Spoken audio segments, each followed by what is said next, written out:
Welcome to Pottery Barn. How may I help you today? Well, I'm looking for something with beautiful design elements, quality materials, and I expect it to last a lifetime.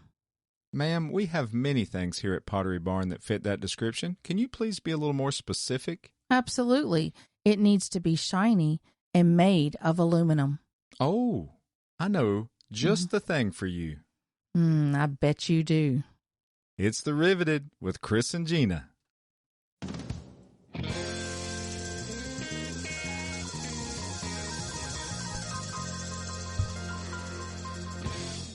Listener, Chris and I are so happy to be here today because guess what? It is episode 30. 30 episodes of the Riveted with Chris and Gina. Can you believe how fast it has gone by? It has flown by. Yes, and we thank you all for listening. And today we want to give a quick shout out to our Patreon members. Yes, our newest members are Zan, Dana and John, George and Jill, Sue, Pat, Lucy, Bob, and William. Thank you guys so very much. Thank you for supporting the Riveted with Chris and Gina in our community. It really means a lot to us. Yes, listener, if you want to check out our Patreon page, the link is in the description of this episode. And go to it, check out what we have to offer. Thank you guys so very much. You never know what might be there, right, Chris? That's right. Yeah. So, hey, I'm ready to get started with episode 30. Are you? Absolutely. So, Gina. What? I'm jealous. Very, very jealous. What are you jealous of? Our guest today has got one of the most beautiful Airstreams ever in creation. Yes, she does. And I'm jealous. Yeah. Well, I don't think you should be jealous. Be happy for her. Well, I'm happily jealous, I guess. Happily. Maybe like that's that. the better way to put it. Mm-hmm. Yeah. Listener, we're excited today because we've done a quick audit, and Gina feels that I'm not accurate in this statement, but I think that I am. I believe that this is our first solo full-time RVer that we have as a guest on the Riveted with Chris and Gina. And I think it's amazing. And amazing that we have a guest, or amazing that they're solo RVer? Both. Oh, okay. Yeah. I just want you to clarify that. Sure, but we were fortunate enough to have her raise her hand and say, "Hey, I'd love to come on the podcast." And we have a new friend, and just so looking forward to chatting today. So, her name is Angie Lee, and she is talking to us right now, I believe, out in the middle of nowhere, which is where Gina and I would love to be. So, Angie, welcome to the Riveted with Chris and Gina. Thank you both for having me today. Oh, we're glad to have you on here. Very happy.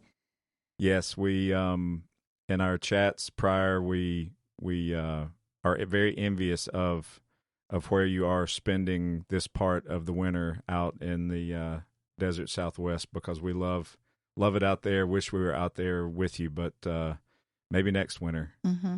Well, you're talking about this and you haven't shared where she is. Would you like to give everyone a idea of where you are? I am currently in a wildlife refuge, and I'm boondocking in the middle of nowhere. I have these beautiful views of mountains and cactuses and just beautiful desert landscapes. The sun is out, the sky is blue, lots of beautiful nature trails accessible from my front door. Yeah. Oh, see, that just sounds wonderful. It does. It does. And it almost just puts me into a relaxed state of being just hearing her talk that way. Yeah. Well, I mean, that's what's so awesome about that whole region of the U.S., especially this time of year, is, I mean, it might be a little cool, but it's usually blue sky. Mm-hmm. You're out there, and every direction you look is beautiful, and we're very envious of you enjoying that. But we sure hope you do enjoy it, because it's amazing. And obviously you're out there in your Airstream, or with your Airstream. Mm-hmm. So tell us a little bit about your Airstream and how you got started in Airstreaming, if you don't mind. Sure, yeah. So I actually sold my house just over 3 years ago. And when I was looking to sell my house, it sold quickly and I needed somewhere to go. My original plan was to find a tiny house just so I could downsize. And at the time, I had a Jeep Wrangler and I was trying to find a trailer that I could tow with my Jeep Wrangler. And I ended up making a short list because there's not a lot that the Jeep can tow. And my first stop was the Airstream dealership. And I had always wanted to have an Airstream, and it's kind of been a dream of mine to travel in one. Mm-hmm. So I stepped into that Airstream. It was a 16-foot Bambi, and I fell in love. No. And it was perfect. I actually went to go look at a base camp, and since I work remotely, I wanted a space that I could work at the table and then have a bed that I could take a nap during my lunch break, Mm-hmm. um, Oh, I like without those having to lunch breaks. change bed. I'm going to interrupt you there for just a minute, Angie, because I really like those lunch breaks. Mm, yes, A nap is definitely. nice. Yes. hmm Go So ahead.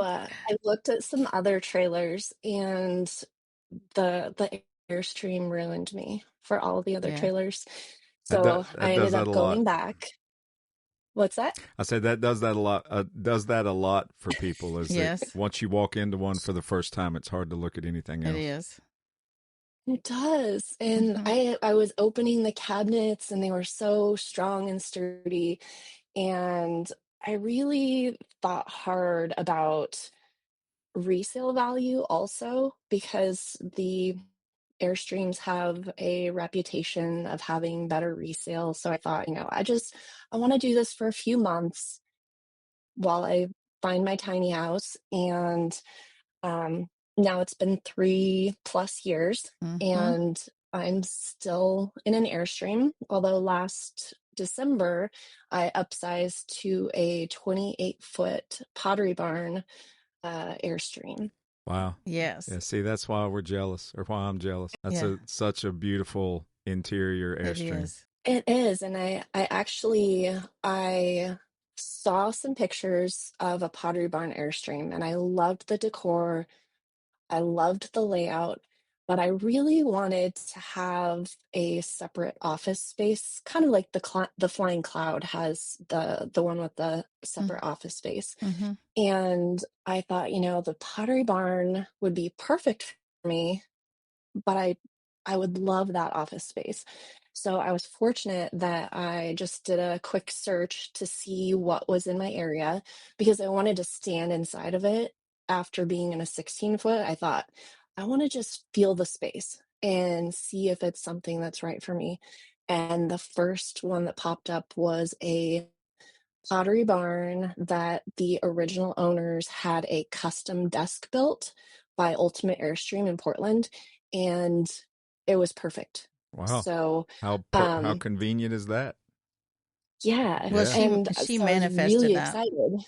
Yeah. Yeah. Yeah, and it's nice because when I stepped into it, there were four adults standing inside the Airstream talking, standing up, and because the desk is actually where the dinette used to be, it creates a much bigger floor space. And after being in a 16-foot for 2 years, I was just amazed. It felt like a mansion. Yeah. There's a lot of different trim levels, obviously, that Airstream makes. So, was it this Pottery Barn specific that you gravitated towards, or was it just you were looking for that length, and that was one of the first kind of upper trim levels that you came across? I guess I just saw pictures and I loved the trim package. I Yeah. loved the white cabinets, the couch with the fabric on it. And I think that's one thing that I missed when I was in my Bambi and living in the space full time was not having a couch. Um, it's nice to have a space that my dog and I can snuggle up. I have space that I can have friends over and um, do a little more entertaining in my space. And because it is my home, I kind of rationalized like this is a big investment, but it's also my house. Right. And that's a good point too for anyone who is full timing, is that you're not buying a camper or an RV or travel trailer, whatever you might be buying. You're not Mhm. purchasing it as a recreational vehicle, even though that's what it is. You are Mm. purchasing it to be your home. Yeah. Yeah. Right. Yeah. And some people they probably don't even think about that until they're in it and they go, oh my gosh, I wish I'd have done this or gotten that Yeah. because of Mhm. the living in it full time. So you had to Right. do the full switch out. Like you got the Bambi and the Jeep, you got rid of those and got a different truck and a 28-foot pottery barn. And so like Mhm. that whole process, did that go smoothly, or was it like a just a major project to have to press through? It was actually a very, very stressful time, because so I was fortunate that the people who owned it previously had it parked at a storage facility. So I could take my Bambi there and swap it out. And I was also fortunate that I have family member who works for a car dealership group that was able to point me towards a, a used truck that was more than capable of towing this Airstream. So it was kind of a stressful time, and I lost a lot of sleep because I had to make a decision pretty quickly on, if I buy the Airstream, I have to buy the truck. And if I buy the truck, I don't necessarily have to have the Airstream, but it's probably more truck than I need for the Bambi. So, um, even after purchasing the new Airstream, I had two trucks and two trailers. Um, and it was stressful because having to move things out and get things ready to sell, and just the whole process. And it took about a year for me to sell the other Airstream, and the truck went quicker. But it was just, I had a lot of thoughts because I do prefer to boondock and I prefer to go to places that are down gravel roads. I had the Bambi all set up with a lift kit and solar, and everything was ready for that lifestyle. I could get it down narrow roads or up mountains. And so thinking about, what did I do? I just upsized my vehicle and my trailer, and am I gonna get to those places? And I really had to do some soul searching, because part of the reason I got into this lifestyle and I continue to be in this lifestyle is because I love to be out in nature. And so it is amazing. My favorite places to go are places that are out in the middle of nowhere. I can do some hiking from my front door. I have beautiful views while I'm working, or um, just this week, I'm in this beautiful location with absolute dark sky, and all night long, I open my curtains in the back because the rounded windows, and I just stare at the stars. And I don't think I'm sleeping very well, but G- Gina, it makes me happy, yeah. and I am finding that I am getting to some of those places with 28 feet, but there are some places that are a little too much risk to take the size Hmm. of And an Airstream. we totally understand that and know, because we have a 30-foot, and there's a lot Mm, of places we have not been able to go and enjoy because of the length, or because of right. like the turn radius with the truck, and the length of the Airstream we couldn't get in. Yeah. Well, Yeah. I Right. was, as I was hearing you describe all of that, what it was in my mind I wanted to ask, or at least comment on, was the fact that it sounds like you enjoy a lot of the same type of camping that Gina and I do, which is to Mm, get out there, get away from the RV parks, get out Hmm. into nature, and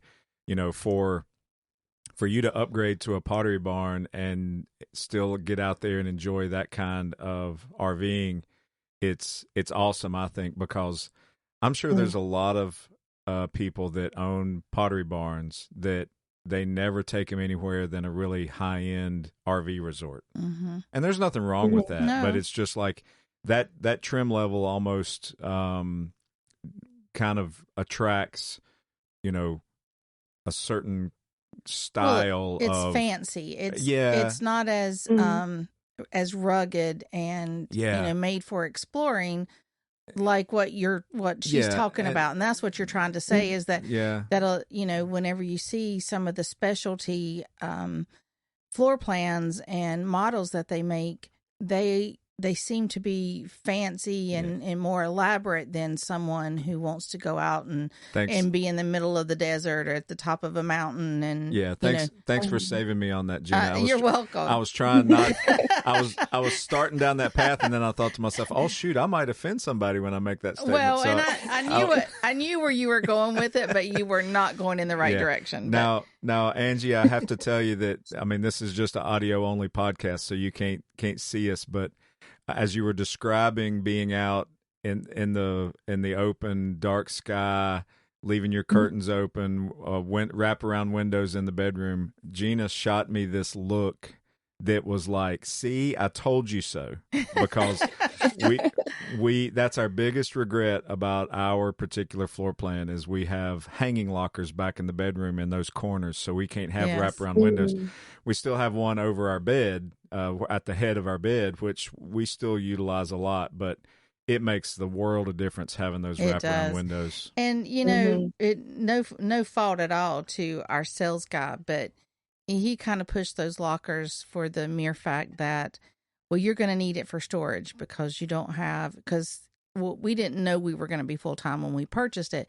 But he made the comment that, on Airstreams, you don't have the basement storage that some of the bigger rigs have or other Mhm. um, type of travel trailers. And so he just kind of kept pushing it and pushing it. And we were thinking, well, our daughter and granddaughter would go with us. So yeah, we could probably use it. And so we were like, okay, well, we'll get them, and Mhm. oh my gosh. And they're fine. We have to find things to put in them sometimes just for weight balance. But I Mhm. want those wraparound windows Yeah. so badly. And as soon as you made that comment, I looked at him and he started laughing. I don't know if you heard him, but he started laughing that he knew what I was thinking.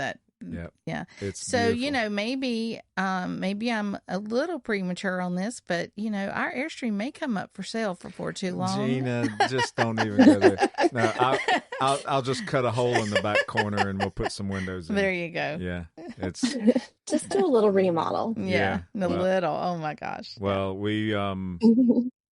we we've seen you sent us a couple pictures, of the interior of yours with the desk and the wraparound couch and everything, and it's beautiful. It is It's beautiful. They did a absolutely great beautiful. job. I'm Yes. sure Mhm. I'm sure, and it's obvious you've made it very much comfortable in your home for you Mm-hmm. and your dog. Yes. Mhm. And speaking of your dog, I don't Definitely. want to get off topic too much, but speaking of your dog, let's share your dog's name if you don't mind. Her name is Ruby Squirrelface. Isn't that great? Actually, her full name is Princess Ruby Squirrelface because her dad's name was King, so that makes her a princess. Oh, there Oh, you go. yes. Yeah, Princess Ruby Squirrelface. I love that. yeah, Yeah. Yes. I that's think I saw Yeah, that and somewhere on she's one of your socials.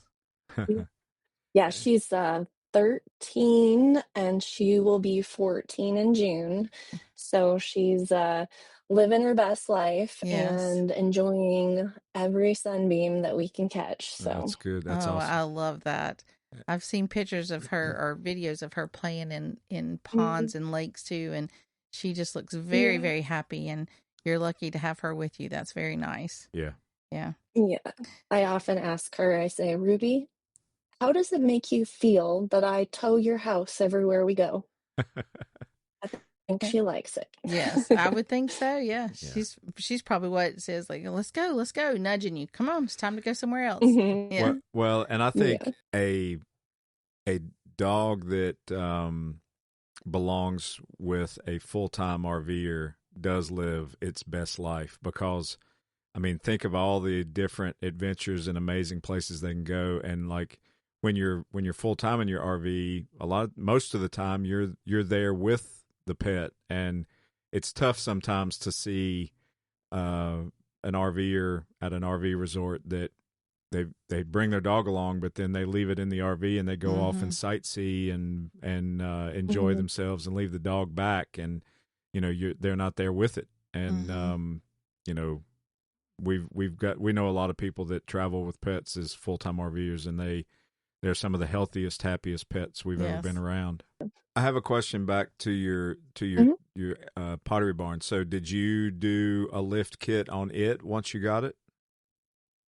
I did. Yeah, Yeah, that was one of the first purchases. I think that I was just pulling into a gas station, and I heard the little yeah, scrape as I was getting into the gas station, and I, I knew that one of the first things I had to do was do the lift kit. yeah. That's I'm good to hear you say that. I mean, even Mm-hmm. at a 28 foot, and that's been Hmm.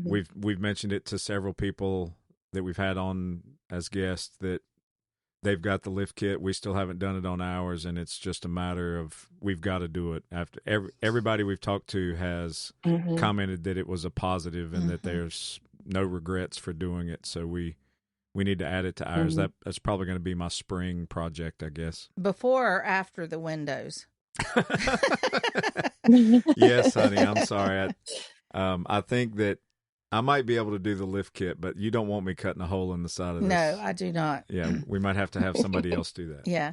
So, a little bit more about your Airstream, and then we'll move on. Do you Mhm. have solar package on your Airstream as well? I do. When I purchased the Airstream, I think it had like 300 watts maybe on the roof, but since then I have installed 1,000 watts of solar on the Wow. roof. So I've got two, both sides of the Airstream lined with solar panels that are 100 watts apiece. And I had thought about trying to fit some more up there because I wanted to be able to run my air conditioning if I needed to, because I do have a soft start. But I have these two beautiful skylights on my roof, and so my real estate on the roof, I basically took everything I could to Mm-hmm. put as much solar up there as possible. Right. Yeah, we were in the same boat. We didn't want to cover up our skylights No, we either. love them. Mm. Yeah, Mm-hmm. it's awesome.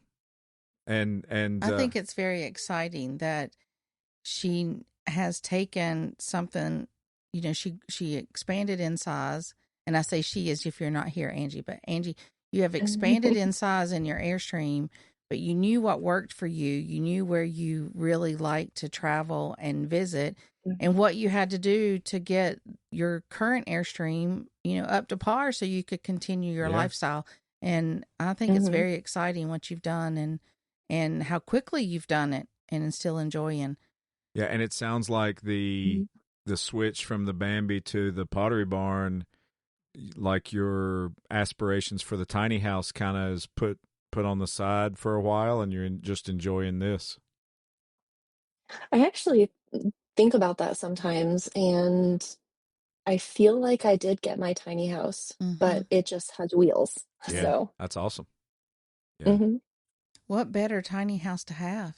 Yeah, and it's a tiny Right. house that you can take to Anywhere. anywhere you want to go, She any can go location. visit family if Mhm. she wants to. She can go visit Mhm. friends, or be Yeah, out on the road and meet new friends, or totally disappear somewhere if she wanted to. yeah, that's So, awesome. and still have her house with Mhm. her. And I love that. Mhm. Yeah. And so on your socials and stuff, you talk about being a nature lover and enjoying Mhm. hiking and being outside. So is this something that you've always enjoyed, or like from a kid, or is it something just as an adult that you've just decided, hey, I want to get away from the high rises and the concrete and get outside as much as I can? Uh, it's actually been a lifelong passion. I remember the first time hiking with my dad up a mountain and sitting at the top and um, drinking like hot coffee and cocoa and eating sandwiches and backpacking with my family growing up. And we spent summers where we would backpack into these beautiful alpine lakes. And I continued that through my adulthood. And um, I was hiking maybe 500 or more miles a year. And I found myself taking my Jeep out, and I had built out the back so I could sleep in the back, and I would go sleep at trailheads, and I just wanted to be out in nature. So it's not a new thing. This just gives me that opportunity to go to places and spend more time and really fully immerse myself and not have to drive back home just to drive back out the next day or the next weekend. Well said. I like Yeah, that. that's That true. was a good point. Mm-hmm. Well, and About Mhm. that's a just an example of how you're enjoying that now, and the Airstream's giving you the ability to take it to that level, to that next Mhm. level, mm-hmm. which is great. Yeah, not having to do it just out of the back of the Jeep, but you've got your home there with you Mhm. to do Yeah. it. And so is there It's nice to stand up. Yeah. yes. Yes. Yeah. How do you decide where you're going and when? Well, when I first started, I've always been an extreme planner. Some of my friends will tease me that when we've traveled together, I'll have the 19-page PDF of everything we're going to do. So when I first started, I had campgrounds booked, and I would book 2 months in advance. And I found that it was really hard because I would go to mostly state parks, or the occasional RV park. And I would book maybe 2 nights here, 5 nights here, and trying to work around my work schedule so I could move on days that I wasn't working.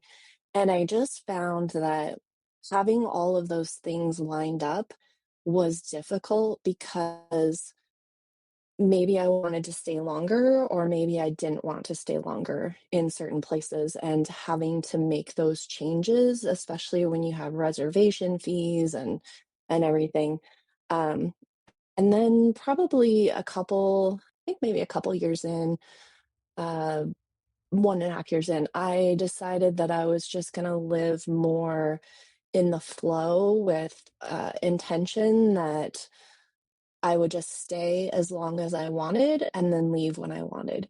And that is helpful, that I do prefer boondocking where I can stay on public land and it's free. And so a lot of the public land you can stay on for 14 days before you need to move on. And usually I'm done exploring an area within 14 days.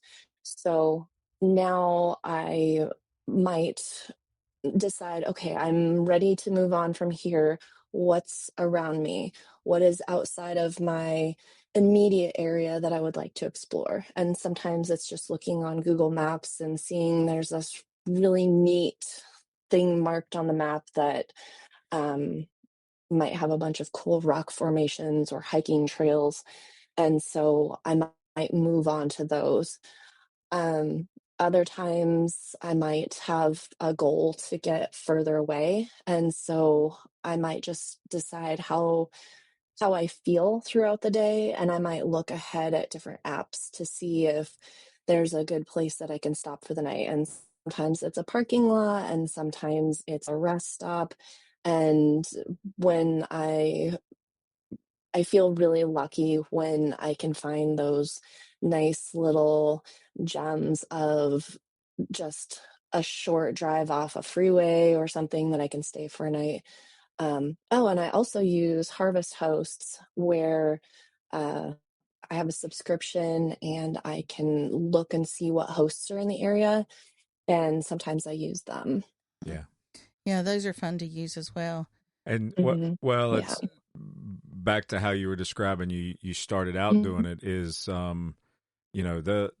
the reservations months out, the timing, the move days with work, the all of those things are that can become stressful Mm-hmm. when you're supposed to Hmm. be living a lifestyle that's supposed to be as stress free as possible, and Hmm. those logistics and making sure it all comes together right, and it also doesn't limit your experiences. It's almost like it's a part time job doing the Hmm. doing the It's a reservation lot of work. logistics. Yeah, it Yeah, is. it It It's is. is. It's it's a lot of work. it's an aspect of full time life that is very time consuming, and you got to make sure you get it right, or you end up either losing money or losing days or just not Hmm. enjoying Right. your experience. So it's great to hear that you decided to just embrace the freedom aspect of it, and And just be a free spirit. I like that. yeah, for Yeah, sure. Hmm. And absolutely. we've spent our fair share of one nights in parking lots, just to, Hmm. because we've had a fun day of travel, and then the day starts wrapping up and we don't have any strategic location we're trying to get to, so we'll do an overnight in a parking lot somewhere. But Well, some of our best adventures have happened because we've just taken a road less oh, traveled, sure, or yeah, we've Hmm. we get to a stop sign and go, well, which way do we want to go? Well, I don't know, and we'll just make a turn, or we might stop at a local. We always try to use local, like restaurants and grocery stores and stuff like that. And so, we might be talking to someone at a restaurant and they go, "Oh, well, you're this close to such and such. Have you gone there?" And that might be our next adventure. And we love Hmm. that, and having the flexibility to do that. That's yeah, a lot of fun. for sure. I can only imagine, though, that our listener right now is thinking, well, get on. I wanted to hear where some of her, most epic or favorite places are. And so if you would like to share that with us, maybe the best place, if you want to call it the best, or the most epic adventure Yeah, you've been on the like past. you've been doing it long enough now that you've bound to have a short list of your top Yeah. favorite locations, or like, have you returned to a similar location more than once, that you just fell in love with? I know Gina and I have. The first couple years Yeah. that we were our full time, we went back to a couple places twice. Have you done any thing like that? I have been to some places more than once. It's nice when I find a place that I enjoy. Like actually the location I'm at right now, I was here last year, and it's nice because I know the road. I'm familiar with the size of the area that I can park my 28-foot trailer in. And so it's nice when I know those places and can go back. But I think that I don't know that I necessarily have a list of favorites because I feel like I have so many favorites. I mean, it's not always luxurious, beautiful locations, but locations that I have beautiful views, dark sky sanctuaries are amazing, where there's no light pollution, places that maybe I can see water or mountains. And I just really love when I have access to nature. And also, I really love it when I don't see anyone else around me. Yeah, we love the dark sky spots too, because originally being from the eastern half of the U.S., where there is so much light pollution, it's a totally different experience being out there and seeing those dark skies. It is. And I think the very first time I stayed in a dark sky sanctuary area, uh, I have other nomad friends who might share different locations that they've been, and there was one recommended, and I thought, okay, I have one night, I'm gonna stop there, and it's gonna be amazing. And it was a full moon that night, Oh so wow. I Oh, didn't see any stars. oh, But since I found out about that, I actually really enjoy finding those spots that are really dark. I love seeing the Milky Way and shooting stars, and the stars are so bright. it makes me want to stay up late or Mm-hmm. get up really early, Yeah. which I do Mm-hmm. anyways. Do you? And it's really nice to experience it somewhere around 2, 3 o'clock in the morning when everything's Hmm. quiet and you can go outside Hmm. and just sit and take it all in. And it's Hmm. phenomenal. The only thing I struggle with is that, I mean, I can get over, the early morning or late night kind of things. I mean, I can, even though I enjoy sleep, I can do that. But it always seems like it's always cold outside too. Like, Well, yes, that's what makes the air I crisp know, and but everything's brighter and like just I could it's enjoy lovely. the dark sky enjoyment if it was a little bit warmer at night. Oh my. That's what jackets are for, babe. I know. Mm-hmm. Sorry. Forgive me for Well, the complaining. nice thing about having your house with you is that you should have all of your cold weather gear that you can put on, right? Yeah, Thank you, I do. Angie. Thank you. I Yeah, appreciate that. Yes, I thank do. you. I know that you took well, I'm assuming you took a picture, and I think I saw it on your Instagram, but it was of the Airstream, and it was like you were lower, or the camera was lower, Hmm. looking up at the front of the Airstream, and in the background was these huge trees that had snow on them. Do you remember taking Hmm. that? And it's probably been a while, A but nighttime picture or a I day? think it was nighttime. Huh. I think I saw it on your Instagram, but it was amazing picture. I absolutely loved it. But I'll have to listen to me. I'll have to find your picture and send it to you. So that All so, right. well, I Sounds good. mean, well, it's kind of difficult when you love photography and when you love, well, if you're an artist, and you have and especially you've got painting, you've got photography, writing, everything that you do. It's hard to remember everything Hmm. that you've done, right? And Right. it's out there. I saw it, and I'll find it because I can't remember exactly when it was or where, but I will find it. But it was an amazing picture and one of the coolest ones I'd seen. So a lot of people use their Airstream and go outside and take pictures of reflections in the windows because they're Mm-hmm. just so cool and unique Mhm. to see. But the way you Mm-hmm. took that picture was fabulous. Well, and I think that one of the cool things about being an Airstream owner is taking cool pictures of it. I mean, Yes. it is Yes, such a neat complement to a beautiful location picture it to is. add in a Hmm. portion of the Airstream into the photo. That's something that other types of RVs just don't uh, get to Or do. RVers, they don't do. Yeah. Yeah, this Yeah. is such a unique design, such a beautiful design that when you add it into the right photo, it just complements it sometimes. Yeah, absolutely. So let's talk It's about very photogenic. it Yes. is. Yeah. It is. Let's talk about your art. So Um, you talk about being an artist or, have things about art on there. Are you a painter? I know that you said you enjoy writing, but I think you paint as well, correct? I've painted probably for since I was in junior high, and I watched my dad paint as I grew up. And um, so I've done a lot of acrylic paintings and oil paintings. I did graphic design for a while, love art. More recently, in the last several years, I've got more into watercolor painting, which I have a small set that I take with me when I go hiking. And I love just sitting by, a water source or in the trees and just painting what I see.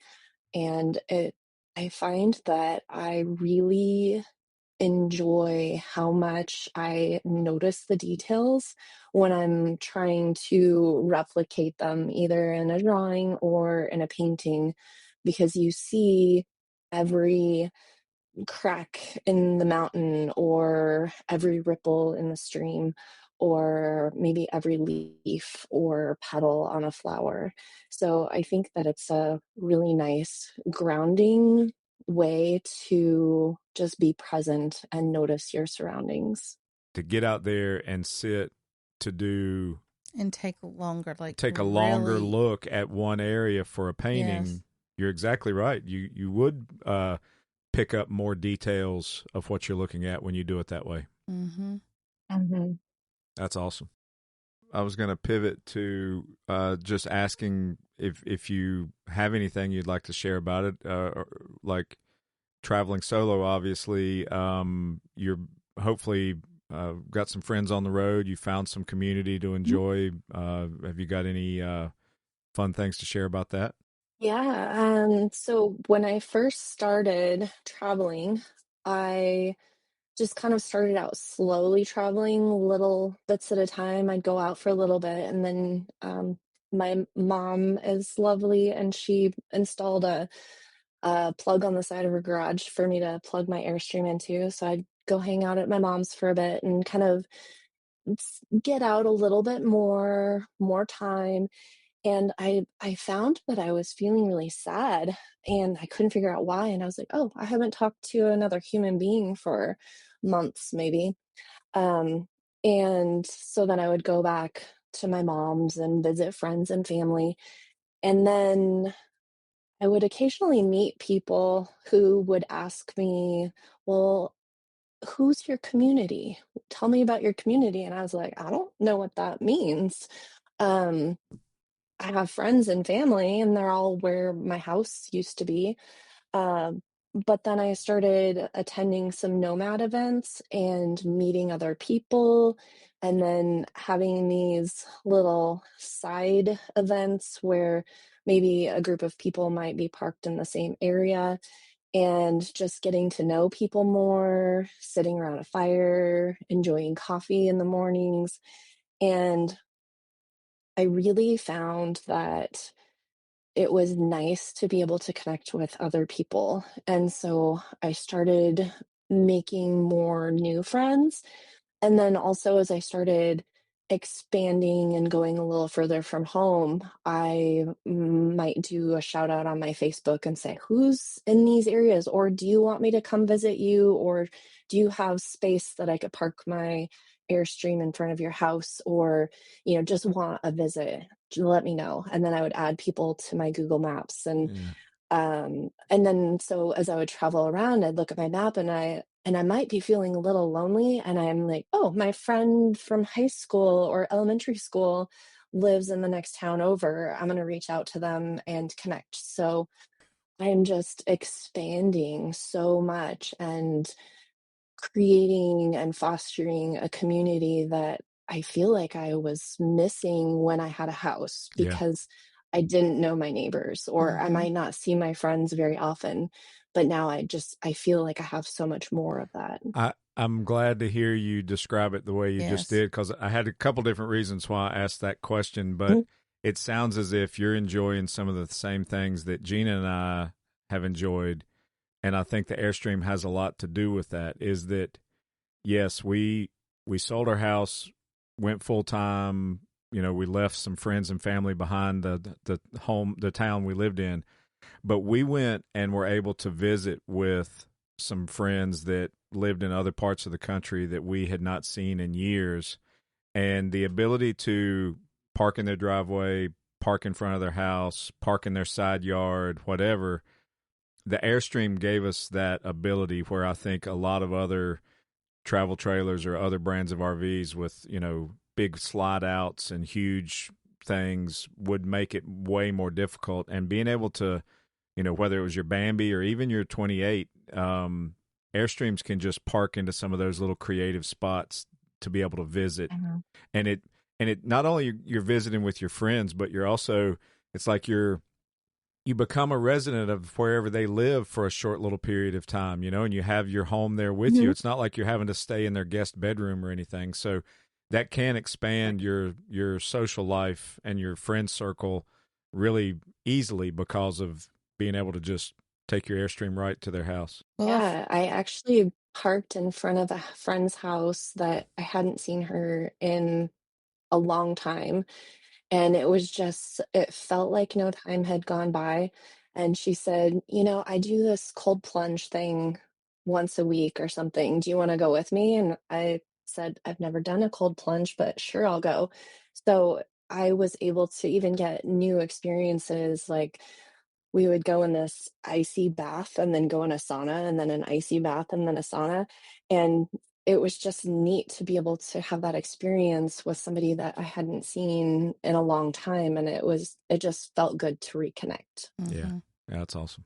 Angie, have you had any other positive meetups with some nomadic friends that you've met on the road?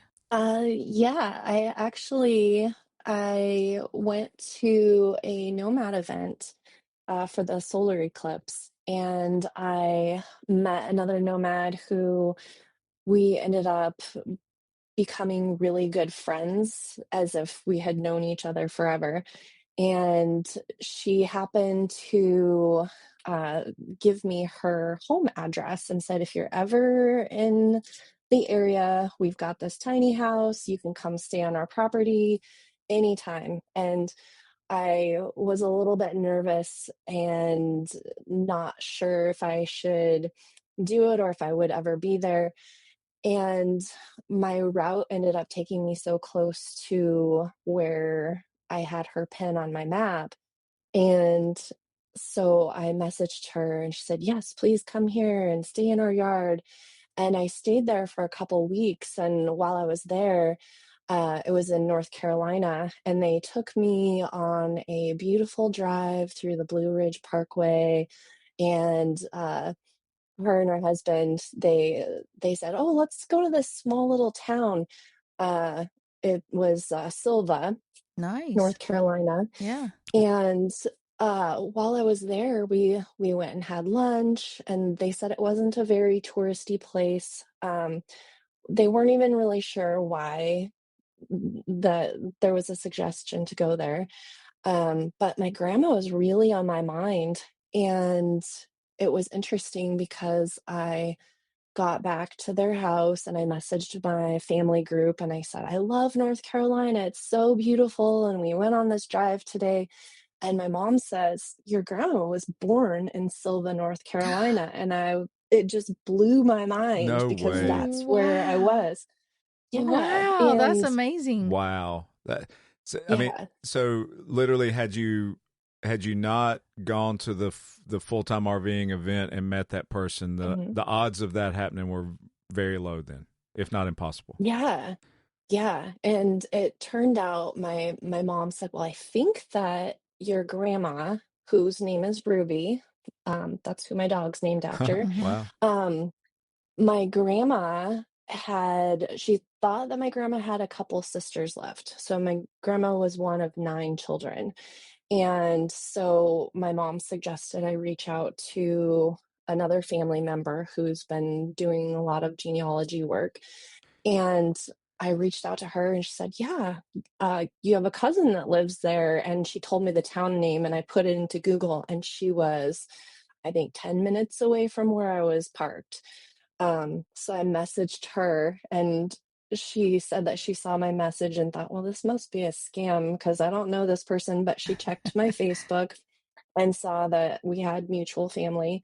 And so she replied and said, yeah, I want to get together. And we had lunch. She took me to go visit my grandma's 2 remaining siblings, Wow. sisters. Yeah. And it was so lovely.